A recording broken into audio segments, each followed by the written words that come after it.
Welcome to There Is a Method to the Madness. My name is Rob Maxwell, and I'm an exercise physiologist and personal trainer. I am the owner of Maxwell's fitness programs, and I've been in business since 1994. The purpose of this podcast is to get to the real deal of what really works, and most importantly, why things work. Hence the name, There Is a Method to the Madness. Before I get to today's show, I want to thank Jonathan and Lynn Gilden of the Gilden Group at Realty Pros. They are committed to providing the highest level of customer service in home sales. Why don't you give them a shout and figure out what your home is worth? 386-451-2412. I'm very happy and excited that everybody tuned in to this episode of There Is a Method to the Madness. I understand that this is a very pressing matter because everybody really wants to know what they absolutely should eat and should not eat. So I'm going to tell you what you should eat and what you should not eat.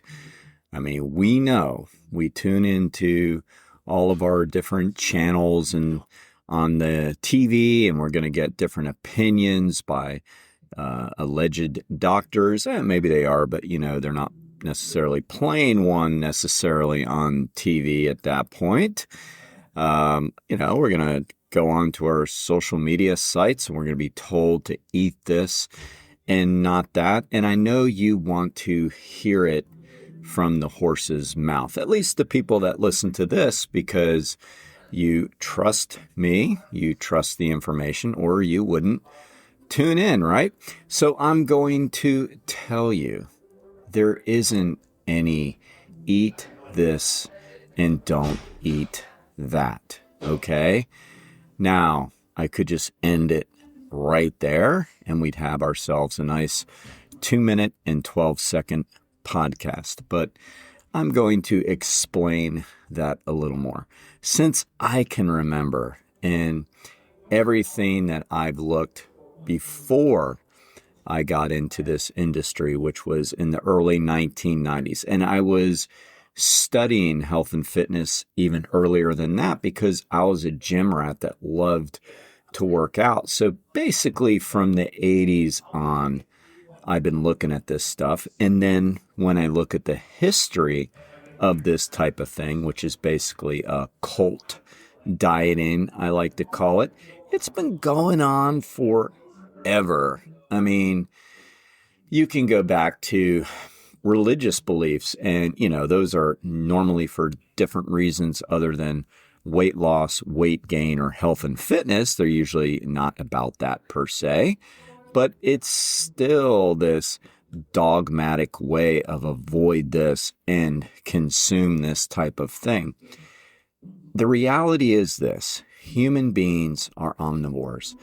And what that means is we can eat almost anything. An omnivore technically means you can eat animal product and you can eat plant products as well. So you can be vegetarian or you can be a carnivore. All right.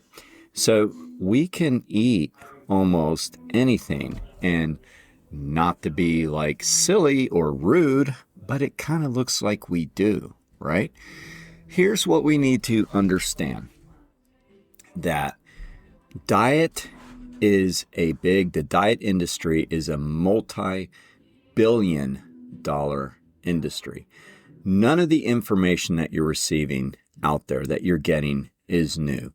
It just takes on different packaging and different terminology to resell it to the general public. I think you can all think of at least 1 or 2 food groups you're not supposed to eat, right? So carbs, maybe. Don't eat carbs. Oh, that makes complete sense considering your brain runs on glucose. Oh, don't eat carbs because, why? Oh, because a Baby Ruth or a Snickers bar happens to be a carbohydrate. Awesome. So is broccoli. So is a sweet potato. So is rice. Those are 2 different things. But let's just, lump it all together and say, don't eat carbs. So that's one, right? Maybe you hear Let's see what else is a common. Oh, don't eat sugar. Of course, that's kind of the same thing, but it is different. So sugar is a form of carbohydrate. It's actually glucose, or what we call a monosaccharide. But all that is a carbohydrate broken down. Oh, don't eat sugar. Okay, then you'll die, because we all need a certain amount of sugar, because remember what I just said, it's actually glucose that your brain and most of your vital organs run on. So no, we need that.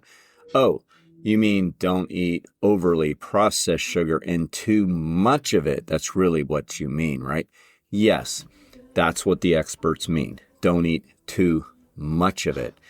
But see, human beings really struggle with that. They struggle with, like, I'm acting like I'm not one.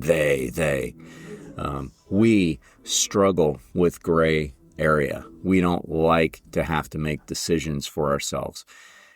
I guess it's the problem of having that, prefrontal cortex, right? We sit there and we process, and we have to think about things for ourselves, where, other forms of animals, that's not the case. They rely on their own instincts to eat what they can and not eat, I mean, I can throw down an egg yolk if I'm making a egg white omelet or something like that, and I'm not using all the yolks, and I don't like the waste, so I can put one in Hazel's bowl, and she's going to gobble it up, because she knows for her that's good food. Now, if it was rancid, she wouldn't eat it. Dogs, cats, all animals, we just don't follow them, have pretty good instincts. It's funny, every time a piece of romaine lettuce, which I eat a lot of too, has fallen on the floor, she goes over, she looks at it, she turns her nose up at it. Why? Because it's not food for her. So animals are, for the most part, really, really good at that. We are not, right? Now, in fairness, we can eat more. We can basically, dogs, cats mostly are carnivores, but there are also certain grains, certain plant foods that they can consume too. Like Hazel loves carrots. I'm sure your dogs do too. Cats tend to, or I should say my cat tends to, will lick up creamy stuff, even if it is like plant-based stuff. She's going to turn her nose up at other things. But we can eat many, many, many things. There is nothing that we shouldn't eat except too much of anything. And therein lies the problem. What is too much? That's the problem. Well, everybody's different. Your resting metabolic rate might be 2,800. I've seen people with resting metabolic rates that high, and they exercise. So that means they could probably eat 4,000 to 5,000 calories a day and not gain a pound. And then there are other people that have RMRs, resting metabolic rates, of around 1,000. I've seen it lower. So that means anything they consume over 1,000 calories, they're going to start to gain weight. Now, they need to exercise a lot to kind of balance that out, right? But that's still not very much food. So it just depends. How do we know? Well, we know from trial and error. We can get some testing done, but that's not the point. I can do and have an entire podcast on that. What we need to know is it's individual how much we can eat. Are there bad foods? What not to eat? Not really. I mean, there are foods that don't make as much sense at the time, but it doesn't mean they're bad. For example, if you are a diabetic and you go into a stage of hypoglycemia or a state of hypoglycemia, you better eat sugar that's going to be absorbed very quickly, or you will die. Or could die. Sounds dramatic, but it absolutely is the truth. You can be running a marathon and take in 0 sugar products the entire time. You will bonk. You will not finish. You need glucose and glucose polymers, which is a form of glucose, to get you through. You're going to need it. And most marathon runners will tell you, I don't care if it's a goo of perfectly formulated, scientifically formulated glucose polymers, or if it is jelly beans. because I know plenty of people, by the way, that have done marathons and eat jelly beans along the way. It doesn't matter. Your body is going to absorb it. It's going to break it down, absorb it as sugar. So that's not bad, right? Then that's not a bad food.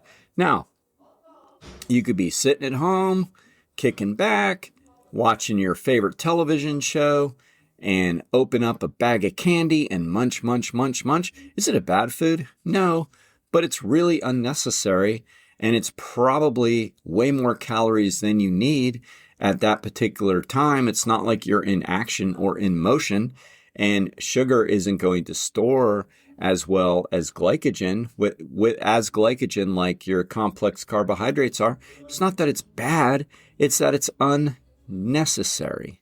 All right? We can play this game with any food. Now, let's say that you have struggled with some obesity. Maybe you have a tendency towards some disordered eating. So you have a tendency towards binge eating syndrome, and that's pretty common. It's the more common eating disorder among males than the other two forms of anorexia and bulimia, but it's disordered eating pattern. And sometimes it just doesn't even go diagnosed because they're like, oh, that guy just eats a ton. It's like, yeah, but he's obese. That's not good that he eats a ton all the time. But for some reason, as a society, we give that a pass. And again, I can go off on that subject, but, that's not the point of today's podcast. So let's say that you've struggled with that.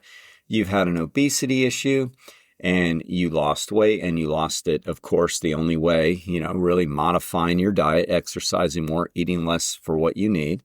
You lose weight, you get down to a certain weight. Okay, so maybe for you, you're going to want to watch some of the sugars, the added sugars in foods. Are they bad? No. But for you, they might trigger a binge eating episode because they can. It's kind of like alcohol to an alcoholic. If they stay away from it, they're going to be fine. If they get a sip of it, they're going to be in trouble. So the same could be said, and it's true, it's a fact. For people who have struggled with some obesity, there tends to be sort of an addiction to the sugar, to the, actual glucose, and to the actual endorphin buzz that they might get from eating, the serotonin kick, and all that kind of thing. And so, if they're eating more high fibrous foods, they don't get that. But as soon as they take a sip of Coca-Cola or something, they're going to have a tendency to want more and more. Okay, is it bad for them? Yes, but it's not a forbidden food per se. It's like, I don't know that this is going to be good for me only because I can't modify it. Okay, there you go. So for them, they may need to watch certain types of foods.